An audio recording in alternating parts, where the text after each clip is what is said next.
The webinar is about to begin. One more minute until 10. And we see attendees joining. Welcome, everyone. Thank you for being with us again on another live event.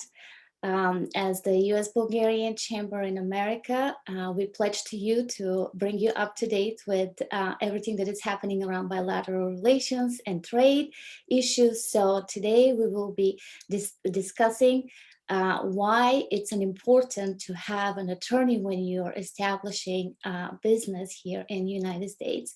What are the key points of having one and maybe not having one?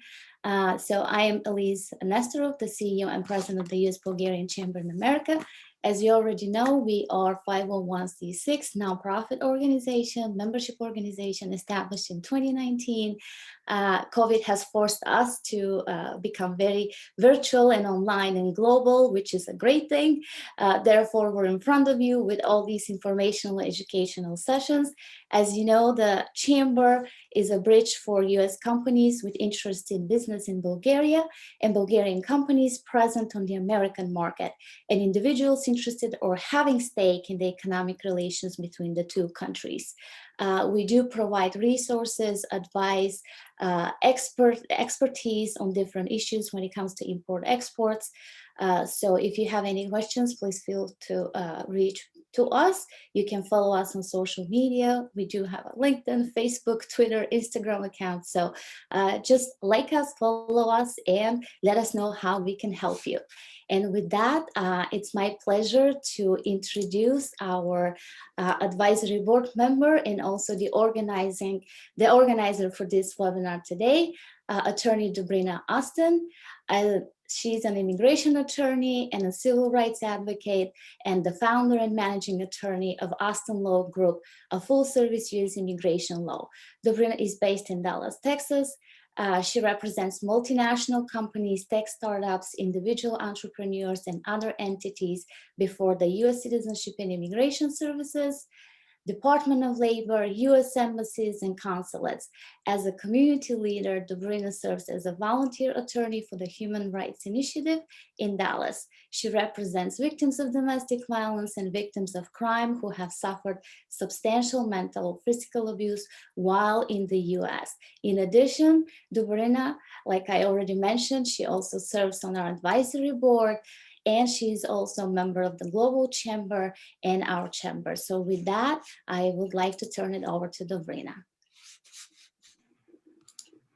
Thank you, Liz. Thank you for the introduction, and thank you for everybody listening to our webinar today. I hope our participants will find the information useful. And I also want to extend my thanks to Olga Torres and Daryl Motley for participating today. So I will share my PowerPoint. Let's see here. Let's see, share. And okay, so slideshow from the beginning. Okay, here we are. So today I'm gonna focus on two areas. I'm gonna cover, well, before I cover anything, we have to do our disclaimer, right? That the information provided during the webinar, it doesn't constitute legal advice. Instead, all information, content, and materials during the presentation are for general information purposes only. So with that, today I'm going to cover two sections. So we'll go very quickly over business entity selection and why is that important for startups and companies that want to expand their business into the United States. And the second part will be US immigration options for foreign companies and entrepreneurs. I'm going to go over three options. Obviously, we have 303, but I felt that the three options I'm going to go over are the most relevant at this point. So this is the outline for today. Business entity selection. So forming a company should not be undertaken without a clear and complete understanding of the desired end results in the areas of governance control and tax implications. One thing I want to stress here is that a lot of foreign companies or individuals, entrepreneurs who would like to start a business in the United States often go to the internet and Google different services that are usually cheaper than the attorney would charge, and they go with things like LegalZoom and other similar programs. The problem with that is these online services, they're not attorneys. They cannot really explain to them the implications and the consequences of choosing, for example, the company entity. What is the difference between a limited liability company or a corporation or S Corp and so forth. So we always recommend that individuals or companies expanding into the United States actually consult an attorney, a CPA, or both, in order to determine what would work best for their company and for their future growth in the United States. So today I'm going to just briefly cover two entities, the most common entities that usually foreign businesses choose in the United States. Obviously, there are a couple others, but they're not as common. So the first one is limited liability companies, and the second one I'm going over is a corporation. So limited liability companies, usually these are businesses formed and operated by a single individual or group of individuals. Small businesses with title or no need for a third-party investment. So if you're not gonna seek VCs, angel investors, or third-party investors, institutional investors, usually people go with the LLC formation. LLCs appealing to many startup founders due to apparent ease, of which they can set up the company. It's fast and relatively cheaper compared to a corporation. The reason I highlighted apparent ease because it seems easy on the front end, but as your company grows, and especially if you have multiple founders, co-founders, things can get pretty dicey down the road.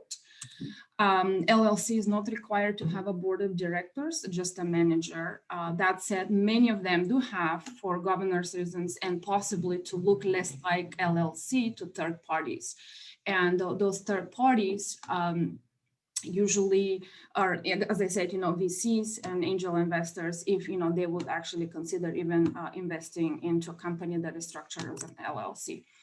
LLCs are also not limited to domestic investors and a single class of security. So some of the, like for example, S have to be either a permanent resident or a US citizen in order to form an S corporation.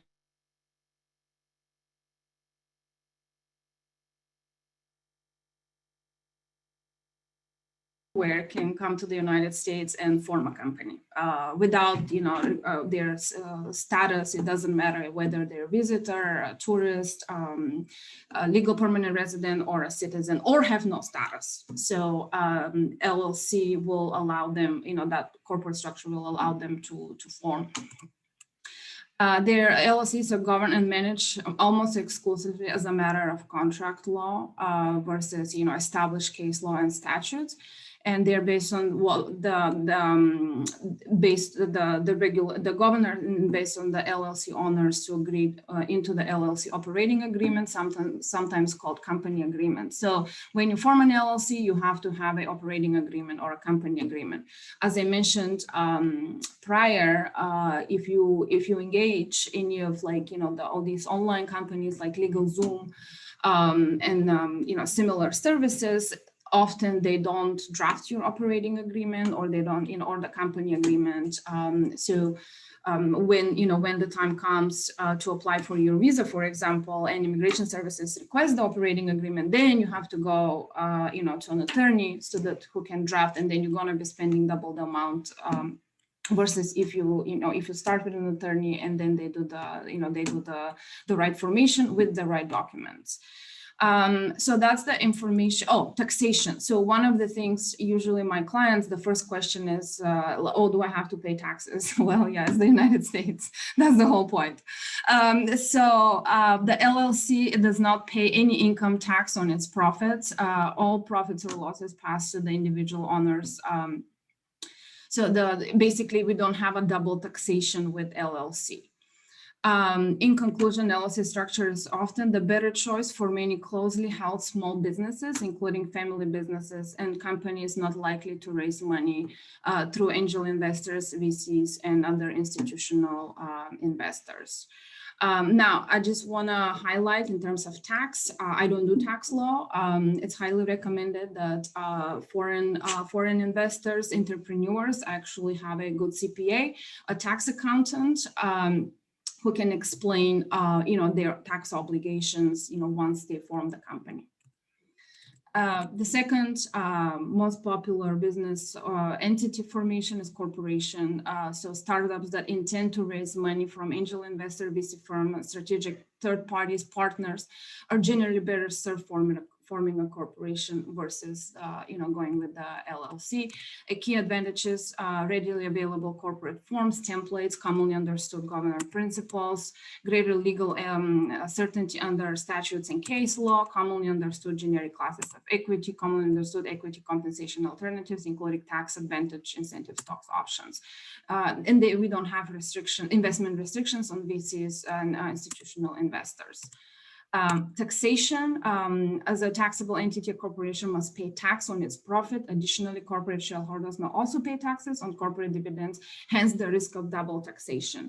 Of course, you have to talk to a tax expert to explain your tax obligations and see how they, how you can navigate the tax laws of the United States. So the next most common question is to Delaware or not to Delaware. So that's the first, after the tax, whether we have to pay tax, that's the second question. Should I incorporate in Delaware or should I incorporate in the, where I have my headquarters? So where to form a company is a very important early question. LLCs are corporations, and corporations are all formed under the laws of the specific state called domicile. Why Delaware is so popular? There's nothing really exciting about Delaware, I guess, as a state, but Delaware's early lead on business-friendly corporate law attracted thousands of companies, large and small. As a result, Delaware trial and appellate courts have decided thousands of disputes and applying and interpreting the Delaware General Corporation Act. So we have So the reason it's popular, the reason your VCs wants to see that you have incorporated in Delaware is because of all the existing laws that we already have due to the large amount of companies and corporations forming in Delaware. The volume complexity of the cases decided in the Delaware court system over the decades have created a body of business and governance law that is richer and more comprehensive than any other state in the United States. This makes interpretation of the Delaware corporate laws more predictable. And that's what your VCs and angel investors and third-party investors and institutional investors wants to see. So that's the popularity on Delaware. I'm sure that there are others out there, but these are the most common reasons why people incorporate in Delaware. Of course, there's downside to Delaware, cost and administrative burden of dual registration. Any business forming under Delaware law, but headquartered elsewhere will need to be qualified to do business in the home state. So each state has their own requirement. Just because you're incorporated in Delaware, but you're headquartered, let's say in Texas, you have to register your company in Texas as well. And dual registration will require paying fees to both states and making annual filings for both states. And you're gonna have the franchise tax. Newly incorporated Delaware corporations receive a notice that they must pay a Delaware franchise tax. Sometimes those are pretty high, but with with the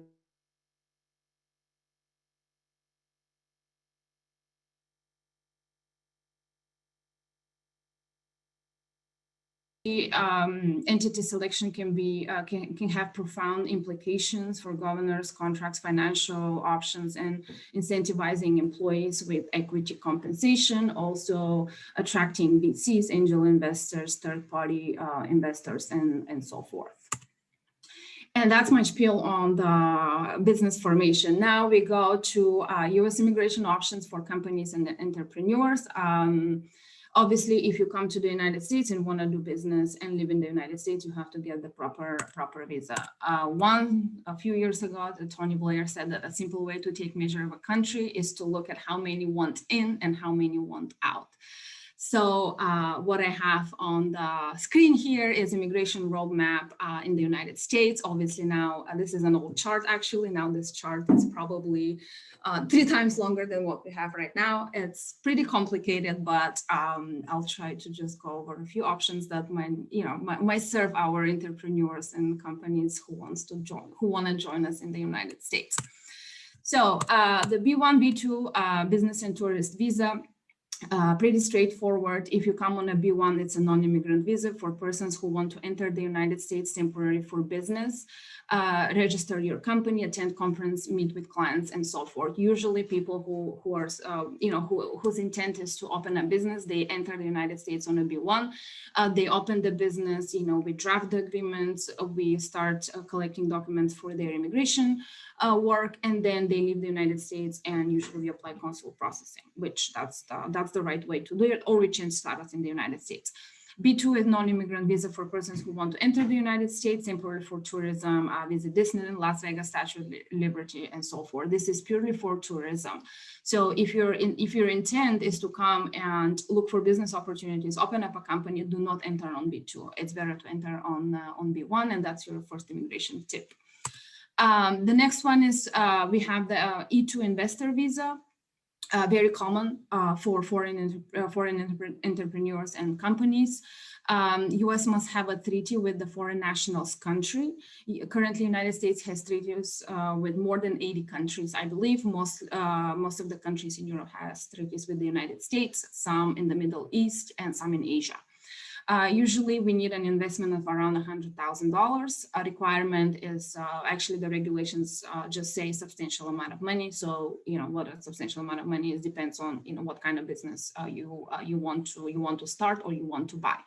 The investor could be a foreign company moving to the United States to open new office or individual seeking new business opportunities in the United States. So if you have a foreign company and you want to open up a new office here, you can do it under the E2, or you can come to the United States, buy franchise or buy an existing business and get your investor visa and stay and live in the United States along with your family. The duration is 2 years with options for indefinite extensions. Extensions are based on the success of your business. However, it does not lead necessarily to a permanent residency or green card. The next most common option that people utilize or companies utilize is the L1A new office. It's required that the foreign company seeks to open a subsidiary, parent, or an affiliate company in the United States. So your foreign company and the US company, they need to be legally related. The foreign company and the US company must be legally related, branch, subsidiary, and affiliate. The foreign national moving to the United States to open the business must have been employed with the foreign company in a managerial or executive capacity for at least 1 year. So if you have a company established, let's say in Bulgaria, and you have an office and you want to expand in the United States, you can transfer your CEO or a manager here to open the US office and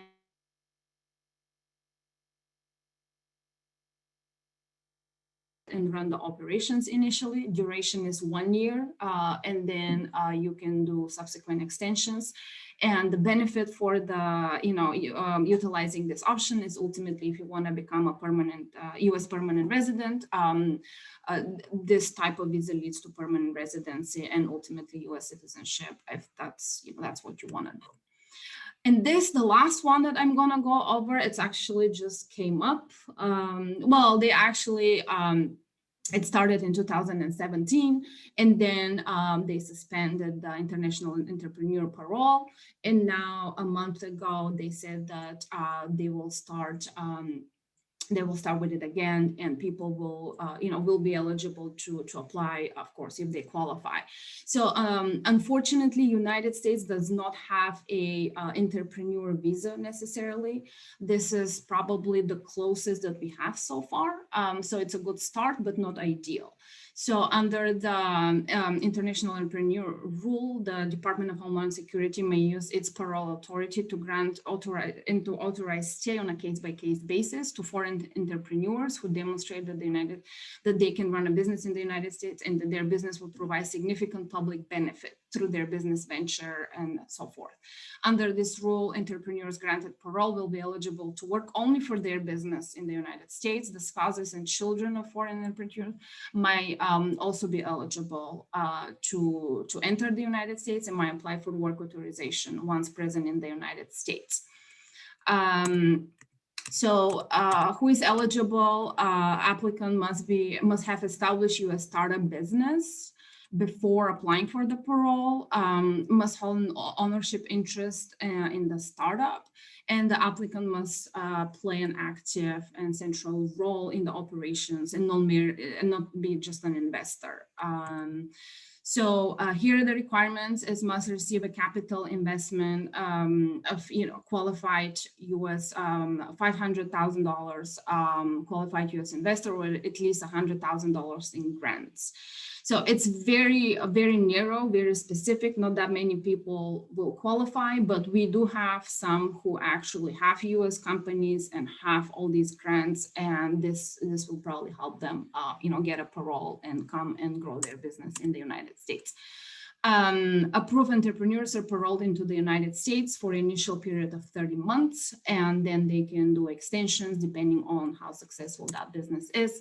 Extensions for 30 months and must demonstrate that the business continues to operate. The entrepreneur retains at least 5% ownership interest, and the business has created at least 5 qualifying jobs, received at least $500,000 in qualifying investments, government grants, awards, or a combination, and generated at least $500,000 in U.S. revenue, an average 20% annual growth during the initial parole period.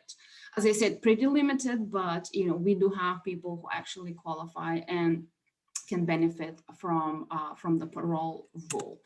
And with that, my presentation is over. So if anybody has any questions, I'll be happy to answer, I guess, in the Q&A section. Okay.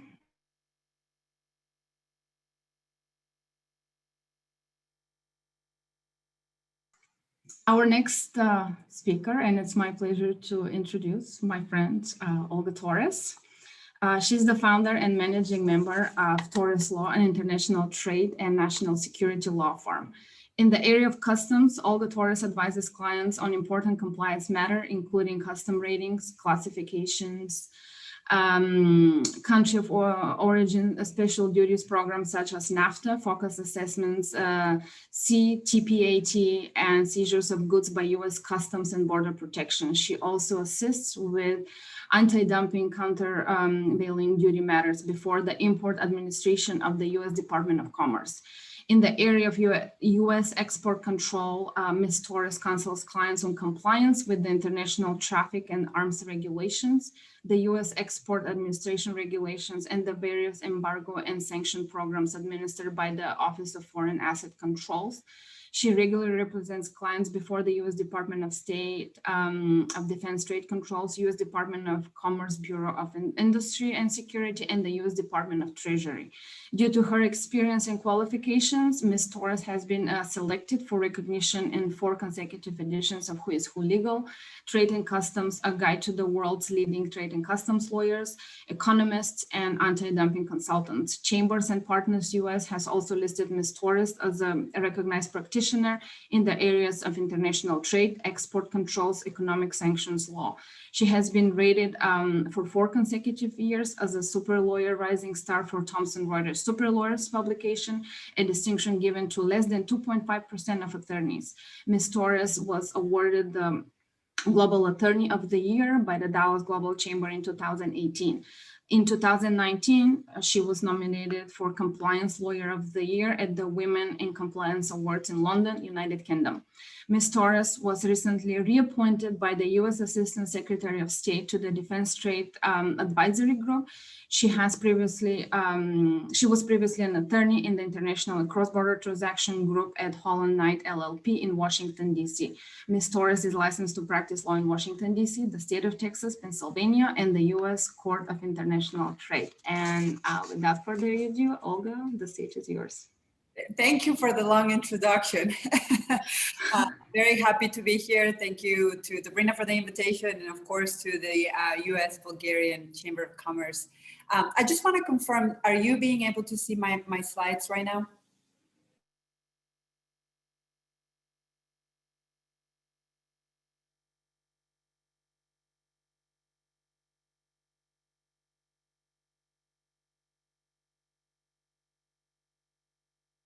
Inbound and outbound perspective, if you're a company looking to import into the United States, what are some of the hiccups that you can run into? And if you're a company that is seeking to export out of the US, let's say you're purchasing product or technology that is originating from the US, or, and sometimes very tricky, if you re-export US products and technologies, what are some of the issues that you can run into? And that's also a category that a lot of businesses don't really think about if you are not seeing US jurisdiction.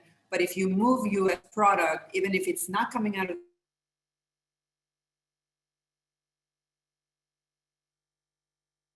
really briefly, this is what we're covering today. Basics of imports, basics of exports, some of the agencies that regulate both, and some best practices. And just keep in mind, I don't want to scare anybody. Take the presentation as a way to make sure that your business, as you start a business, for example, and even if you have a more, a business that is already exporting or that it's already importing, it's good to still look back and see what you're doing. And I'll point out some recent cases that we've had where people get in trouble because they just didn't know basics of these regulations. So hopefully it will be very helpful. So on the import side, the main agency regulating the importation of products into the United States is the US Customs and Border Protection. Now, depending on your product line, you will be dealing, in addition to US Customs, with other agencies such as FDA, for example, EPA. Just depends on what you're importing. But this agency definitely you will be dealing with. It's a very important agency for the U.S. government. After IRS is the second largest agency in terms of revenue collection. So very important, and you should be familiar with it if you're importing into the U.S. Every time you import product into the U.S., some of the most important areas that we see overlooked are classification, which I'm going to discuss now, and valuation. And the reason, especially with smaller businesses, because you probably won't have attorneys reviewing your importation, you tend to over-rely on importer brokers. So the customs brokers that are facilitating the entry of your product, they clear with US Customs and Border Protection. In some cases, they classify the products for you. And they are experts in their field. So the belief is if they're helping me, if they're experts, they surely are doing things right. And I am relying on them. I'm not an importer. I don't have that expertise. So surely I shouldn't be liable for something they do on my behalf. Unfortunately, under US law, the importer is always responsible for the importation. So even if you rely on your customs brokers, let's say, you would still be liable if they did something wrong, if they misclassified products, if they undervalued products. And it's also very important that you become even just vaguely familiar with the regulations so that you can oversee parties acting on your behalf. So classification is one of those things. If you are importing product into the US, you have to classify it under the harmonized tariff schedule. This happens for every country that you go to. You're going to have to classify product. That's how the governments figure out the duty that is owed on the import, on the product that you're importing, whether there are quotas, restrictions, etc. For the most part, I would say that classification, though technical, it's fairly straightforward. You will have situations where your classification, especially if your product is a novelty or it's a combination or a product, a composite product, those classifications tend to be a little more complicated. In which case, you can always go back to Customs and Border Protection and request rulings, and there are disadvantages and advantages of doing that, but that's an option.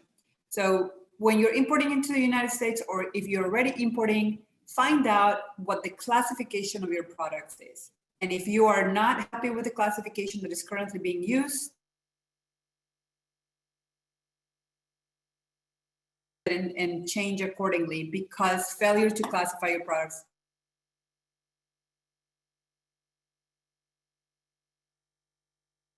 against your company. Valuation of products. We see a lot of issues with importers, large and small, even with large corporations, if they have, for example, related parents abroad or related sister companies. Valuation is a key area, is a focus area for customs. Make sure that even if you're a small importer, that you do audits of your valuation. Very important to use customs lawyers and accountants when you do these valuation audits. For example, my law firm uses a valuation expert that used to work with CBP, and they have an accounting background.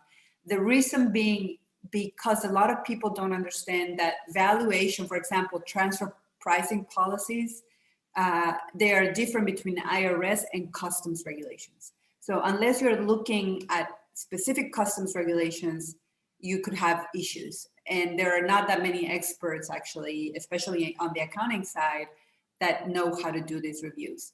So valuation, you have to assign the proper monetary value of the imported products. Most of the times people think this is fairly straightforward, it's in my invoice and that's what I'm charging, you know, that what I'm selling, my product in the United States, but there are so many other areas. And I'll just point out a few things that I see with companies. For example, if you are an importer and the product that was manufactured abroad is, if the US importer sends anything free of charge to the manufacturer, so let's say tags, bags, anything that could be considered under US law assists, any tooling, any molds, all of that has to be incorporated in the value if it's sent free of charge. So there are many things that go into evaluation of a product, and companies tend to have hiccups with those areas. For the most part, customs has different values that they assign to different types of transactions depending on your facts. For the most part, transaction value of imported goods is the most common one. That won't typically work with related party transactions, and we do see a lot of importation of product between related parties. And if transaction value doesn't work, then customs has a preferred valuation methodology that typically is in order. So transaction value of identical or similar merchandise could be used, deductive computed value. So it depends also on how you are charging or paying for your product. So it's very technical. Usually we need to have an accountant review as well. You don't want to turn is doing any math for you. Not just kidding, but it's very technical, and just make sure that you understand the various regulations under customs law, because it is, I would say, 80% of the times overlooked. You know, people think of IRS regulations and they don't think as much of valuation for customs purposes. So a lot of information to digest in the slide. I would take 3 hours to go over each of these various valuation rules and regulations, but I just wanted to give you that information. Classification, valuation, those are very important areas under customs law in the US if you're starting forward. Reasonable care, that goes back to what I was saying. Under US customs law, the importer is responsible for the importation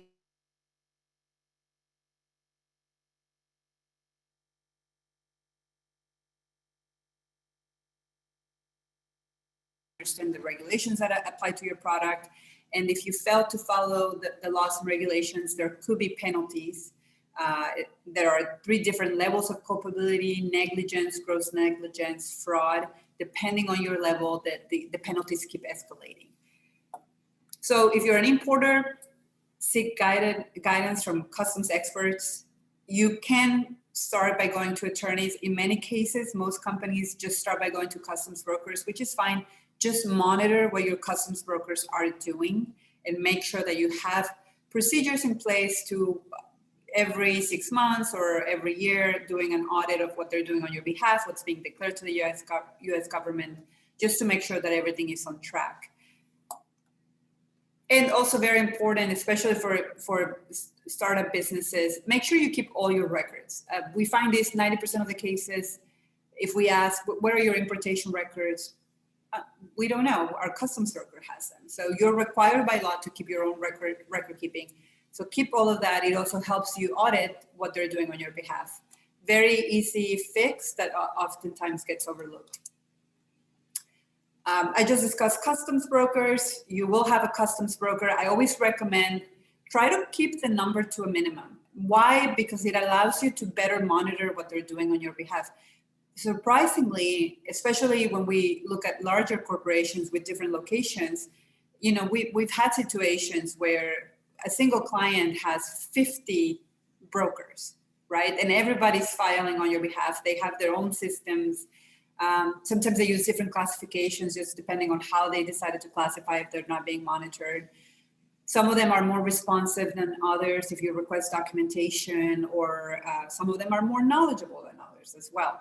So try to, especially if you're a smaller business, try to monitor your brokers, try to keep the number of brokers acting on your behalf to a limited number, especially if you're new, because you want to be able to track what they're doing on your behalf. Powers of attorney, really quickly, with brokers. So they will have a power of attorney, and we see this a lot where companies don't revoke powers of attorney for brokers, and they don't understand that the brokers still have them, and they continue to clear imports on their behalf. Let's say if you have a different subsidiary and such. So make sure that you review your powers of attorney, and if you're not going to use brokers, or if you go back and you decide, okay, we're using 10 brokers, and we heard this attorney and she told us try to limit the number. Make sure that if you do end up switching brokers or consolidating, that you revoke powers of attorney. So on the export side, some of you may not just be wanting to import into the United States, you may be wanting to export outbound from the US, or re-export US products from a third country to another country. These are the main agencies that we will be dealing with if your products have controls. For the most part, exports and re-exports of US products don't have controls. There's a few products, and I say a few, it's a lot, but when you compare it to the universe of products being exported, it's still a few that have controls. It goes back to similar to the import side. You have to understand your products. You have to understand the classification of your products.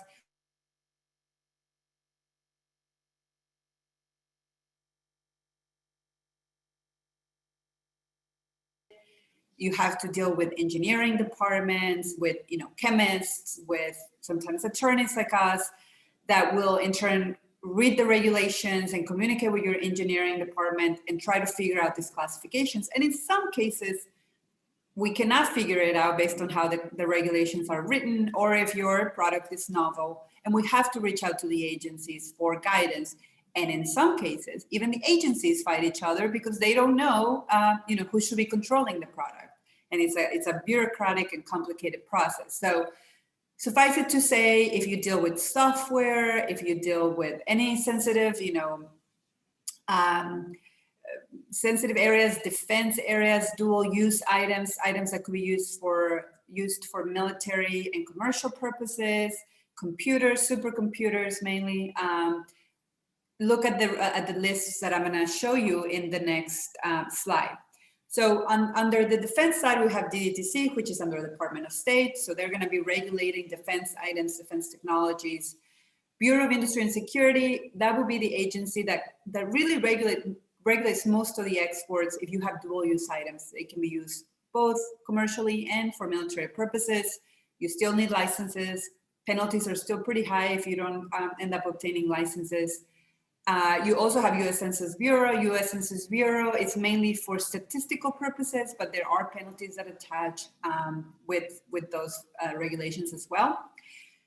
We also have the Office of Foreign Assets Control under the Department of Treasury, and you may have heard, in the news that the US has lists, for example, of certain parties that we don't want to do business with, and we regulate or restrict US persons' dealings with such people. Or we have embargoes against certain countries for foreign policy reasons. Let's say, for example, Cuba or Iran. So that's the agency that you're dealing with in those situations. And of course, you also have US Customs and Border Protection outbound as well, but mainly sort of acting as the policeman at the border on behalf of the other agencies. These are the lists that I mentioned. If you are seeking to export any US products that could qualify under these lists, then you need to review and just double check with your engineering team. If you don't have a technical background, you have to look for someone that can understand what's in the list. It's very technical.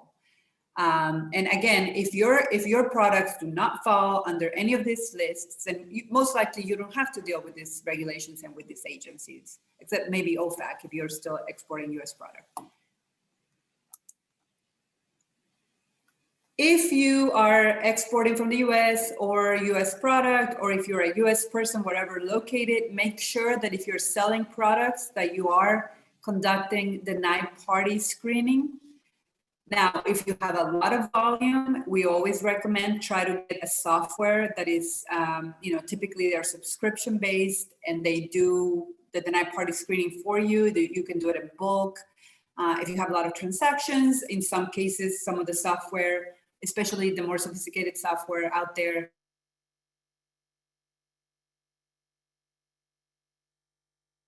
has its own restricted lists, so they'll check your inbound and your outbound destinations. But if you're a smaller company and you're not ready for software, the US government, if you go to Google and you type consolidated screening list, you'll have a list that the US government put together, and it has a list for OFAC, BIS, and DETC, and it tells you what parties you can and cannot deal with. So I recently, for example, and this is a very high profile name company that was not conducting the denied party screening due to the way they're arranging their transactions with their foreign parent. And they were, for example, shipping something to a party in China that is under a BIS list. And OEE, which is the Office of Export Services, caught the shipment, detained the shipment, and it was painful for the company. So you want to make sure that consolidated party, denied party screening is being conducted, and there are free sources like the consolidated screening list for you. Red flags, just make sure that if something in your transaction doesn't sound right, if the parties are not telling, if they're buying something very sophisticated from you and they're asking you to ship it to a restaurant abroad, or, they don't appear to want to give you information on the end user or the end use, or something just doesn't seem right. The government put together red flags. If they ask you they want to pay you in cash, for example, just keep track of those red flags, as that could get you in trouble as well. This slide is just an overview of the penalties, which are fairly high on the export side. I just realized I don't have one for customs penalties, but again, it's based on level of culpability, whether it's fraud or mere negligence, etc. But here's for the export side. In many cases, companies make mistakes, and especially in this world, it is extremely technical, where we have to work with engineering, we have to work with new technologies that the US government is seeking to control. So it happens, and the US government has, and a lot of governments around the world don't have this, where we have the ability to approach the US government with something called a voluntary self-disclosure, where basically the company says, we misclassified the product, we've been exporting it for a period of years, we just learned that it's controlled, we didn't get the licenses. we're going to fix it going forward. We're going to get training. We're going to have compliance program procedures. And the U.S. government typically, even on the import side, it's not called voluntary self-disclosure, it's called prior disclosure. But in most prior disclosures, in most voluntary self-disclosures, the government doesn't assess any penalties. It's a way to work with industry with limited resources from the government, where the industry tells you what they did wrong, they're going to fix it. So you let it, pretty much you let it go, and you don't assess penalties in those cases. So it's always an option for you. I always add this slide in case someone is listening and they're like, oh my God, I think we have an issue, and what are we going to do? So there are resources that you can use to approach the government and not necessarily get a penalty for it. They really use it as a cooperating credit, basically, and they don't assess penalties. Let's be friends. I realize I have limited time and it's a lot of information, but if you want to be receiving, if you're moving product, technologies, especially if you think you're not exporting, the US laws are kind of tricky. If you have foreign persons in the US and you have technologies that are restricted, even having access or giving access to those technologies via email, via server access, via phone, all those things can get you in trouble. So if you want to stay in touch and you want to receive updates to these regulations, enforcement cases, and some other resources that we provide, feel free to sign up for our newsletter. We also lead the MONDAC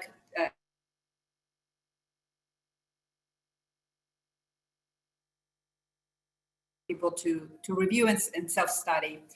And my contact information is here. If you have any questions, if there's a particular agency that you would like to learn about that you think regulates your products, feel free to reach out. And thank you again for the opportunity. Looking forward to receiving questions in the Q&A. Thank you, Olga, for the information. This was extremely helpful. I learned a lot since I'm not in that area of the law. I'm sure that this was very helpful for our participants as well. Again, thank you for participating. Now we switch gears, and it's my pleasure to introduce Daryl Motley. He's want to mention first that he's also on the advisory board for the US-Bulgarian Chamber in America, and we want to thank him for his service and his help. Daryl Motley practices in the Washington, D.C. office at the Banner and Whitehoff Ltd. law firm. Mr. Motley is noted by C-suite decision makers and in-house counsel as a strategic advisor and legal counselor who analyzes global intellectual property issues from legal and business perspective to assess the overall impact to a company. One sec. Yeah, I see you.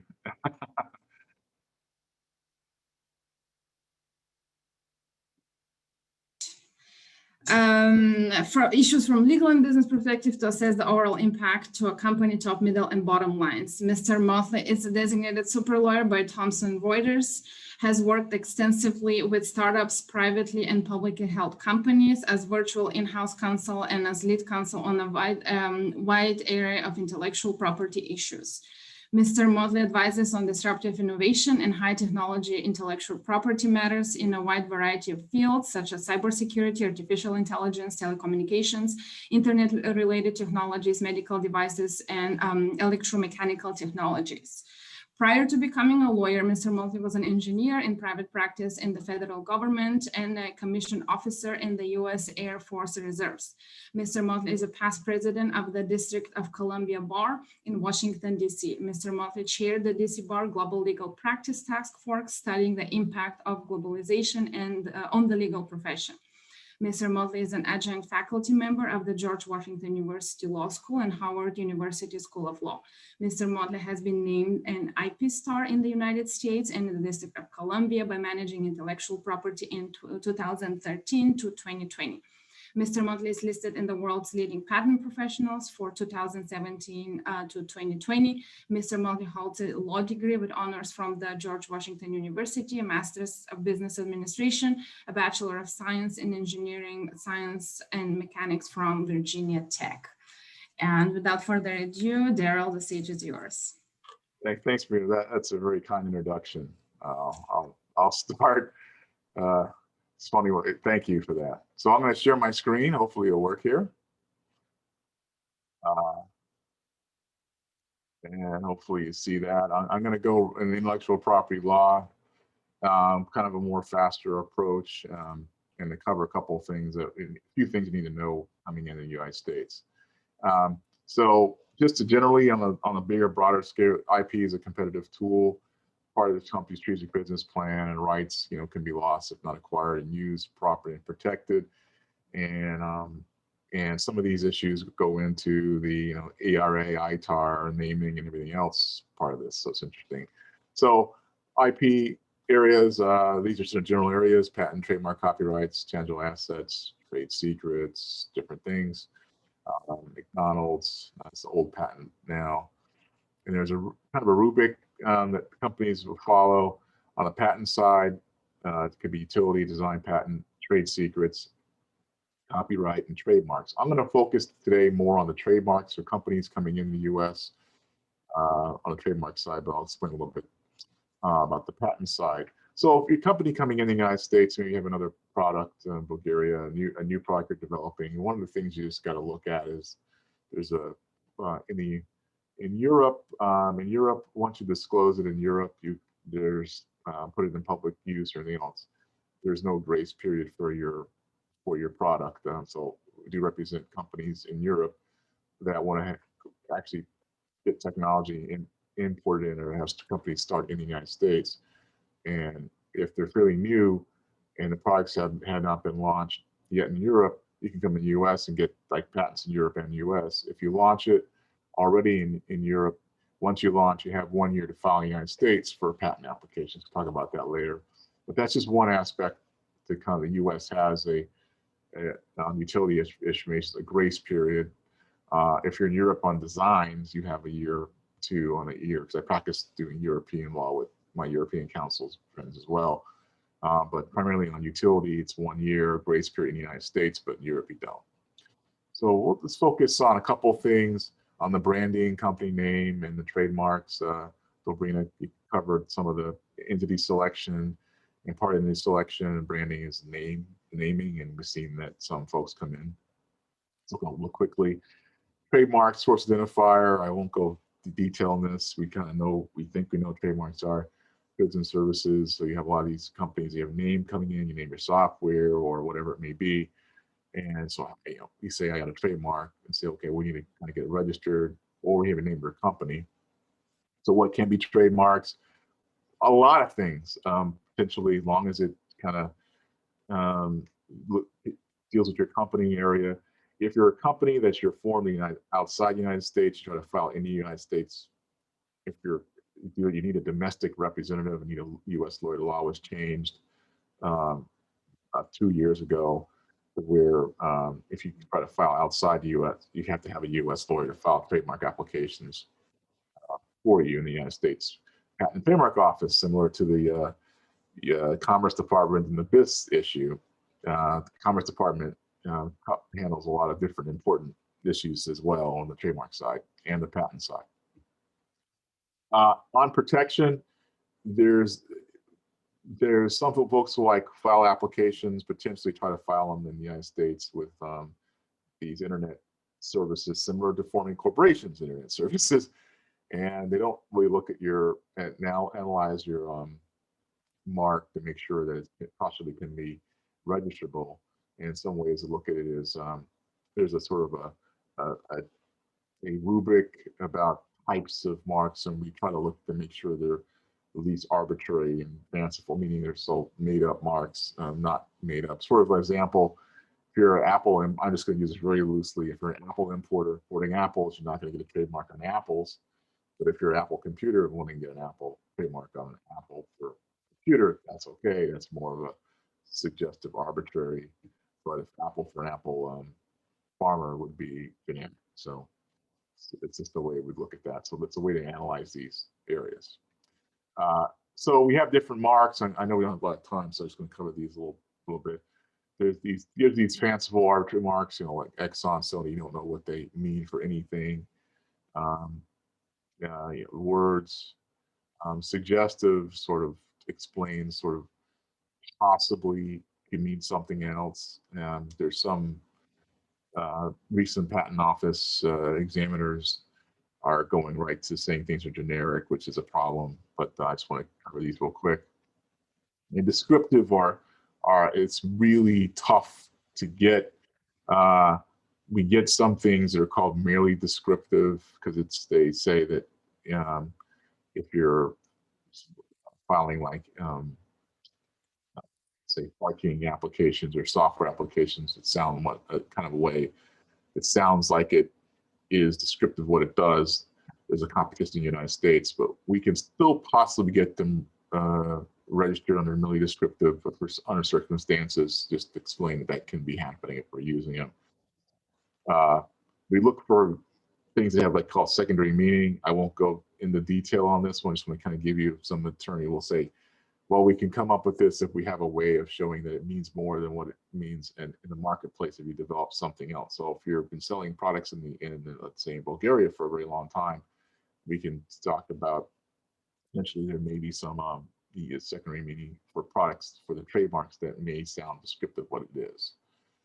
But a couple of things about generic names. These are names that like car for automobiles. You're selling a car, elevators. It used to be more. So these are things that became less over the time where trademarks became to mean what it actually means, what it's deal with. So I want to cover protecting just kind of quickly.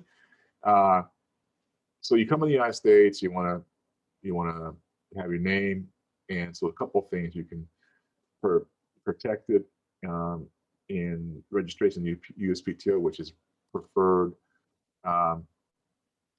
Some folks have filed applications in, let's say, in Europe, and then you can import those into the United States in a way to get priority protection in the United States. So if you have a foreign counsel in Europe, you can get them in the United States under priority filings in the U.S., but you still have to follow all the laws in the U.S. to get that.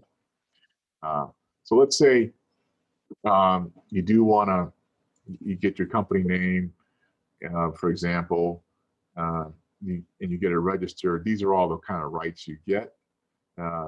What I was going to, part of this is that these are the kind of rights you get in the United States.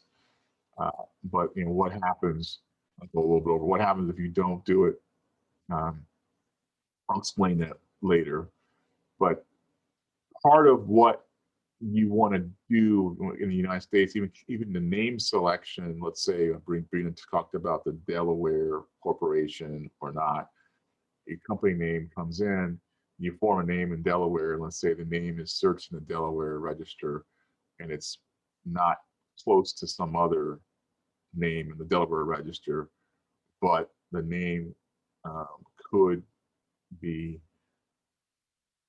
in the USPTO register as a federal registration mark, or parts of it could be that in your same kind of area. So it's good to do a screening search before you file an application in the United States, or even look in name selection to do that. Some companies will form it, even US companies will form companies in the United States, file in Delaware or else, and not even look to make sure that the name of their other company would be registered as a problem in the USPTO, the federal side, a federal right, which is a larger right. But the file, we have these different aspects. We can go deal with these later, but these are it's sort of the general process. It takes about 14 months to get a trademark through PTO, sometimes longer. There's oppositions. We look the best, and then negotiate with the examiners a lot of times to figure out how to get things through. So these are sort of filing procedures, declarations once you get them, and then I'm going to cover we have office actions. The trademark office will come back and refuse for various reasons, and we deal with these issues. And these are just when they come up, we deal with them as they come up. But there are some issues here. So what I wanted to say though is dealing with this trademark infringement factors. This is where companies can have issues when they come in the United States and have not looked to see if the name of their products, either name of the company potentially, or the products they're going to want to put in the United States, there could have some trademark issues.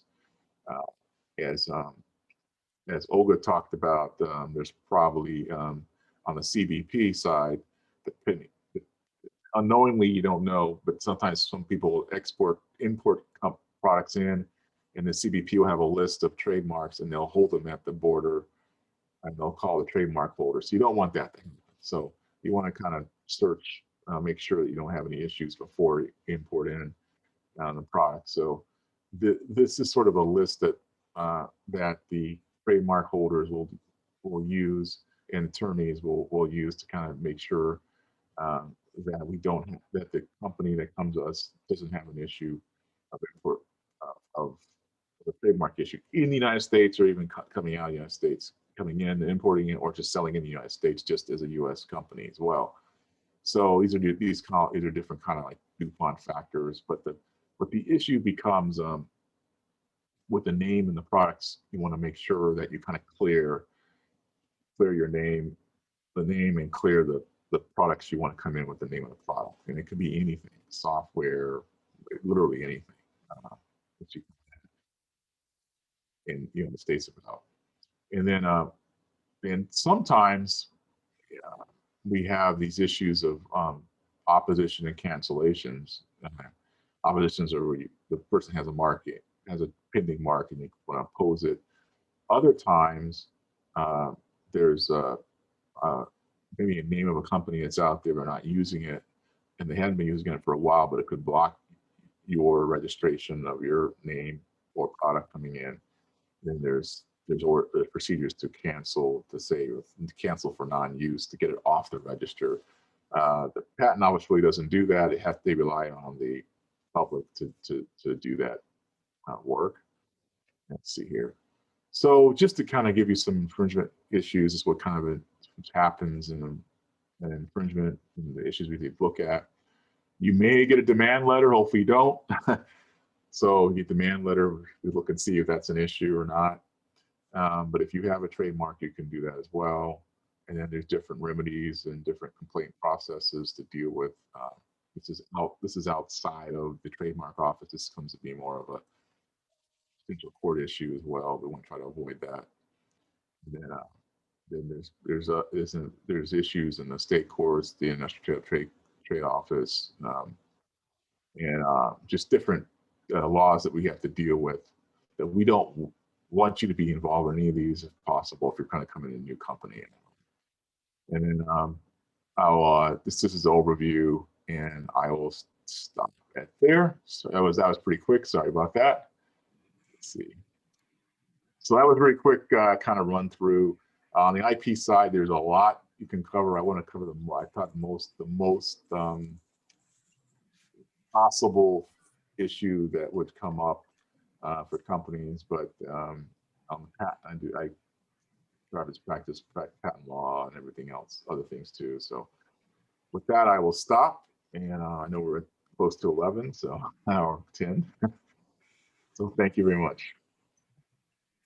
Daryl, thank you for your presentation and for the information that you provided to our audience. I think we're slightly over time, but we'll have a few minutes for questions. If somebody has any questions and want to ask the attorneys, we'll be happy to answer. Obviously, we cannot discuss specific cases. For that, you have to contact, your own attorney. Do we have any questions? Currently, we have none. I would ask everyone who has a question to either submit it in the Q&A box or just raise your hand and we'll allow you to speak. But I also want to say thank you to our attorneys, Sabrina Austin, Olga Torres, Daryl Motley. As you can tell, they're all experts in their fields. I realized that the subject, because it's a legal matter, it can get a little complex and heavy to process with everything we just heard. But from business entity formations to business visa to entrepreneurship visa, Sabrina covered it all. Olga gave us, the basics of imports and exports and best practices. She also informed us on the importance of valuation. And it's funny, Olga, I saw all these CFR codes and reminded me of my days with housing and urban development with the Code of Federal Regulations, which are great to learn. But she also told us how we can find that screening list. And how we, what are the requirements some of our foreign companies need to apply with. That includes the US-Bulgarian Chamber too. Just because we're established here in the States, we still conduct business with Bulgaria, which means we have to follow all FAC rules too. So to me, as a nonprofit, that was surprising, but we would have not been granted the status of nonprofit if we didn't comply and came up with an actual plan how we were gonna screen against that list. And then Attorney Daryl Motley, as we all know, he is just expert in IP. He's got a great experience in government field. I mean, he's right in the heart of DC. He can talk to us about trademarks, copyrights, from the application patent to the process, to any infringements. But one thing that I learned is I never thought of checking against the USPTO register, because usually we check, with each state, right? See if what is the legal formation of the business entity. But until today, thank you for sharing that. That's going to be another step that we will have to take to check against the USPTO register. So if there are no questions, everyone can watch again this webinar on Facebook. We will also upload the recording on our YouTube channel. And again, it is a legal expert panel, so you're more than welcome to start the process for each of these sectors on your own. But trust me, probably it's best if you seek a legal advice from one of our attorneys that you saw today here. So with that, I'd like to close the session. And again, thank you to Sabrina for organizing, Daryl for being available to give us this presentation on the patents, and Olga, for you as well. You have a tremendous expertise, and I would like to see if there are more ways we can partner on the chamber side. So from member to member discounts, being a part, of a huge network, we know where to find us. Just follow us on social, check our website and get in touch with them. So with that, thank you so much for everyone who participated in today's webinar. Thank you. Thank you. You. Thank you. Bye. Bye-bye.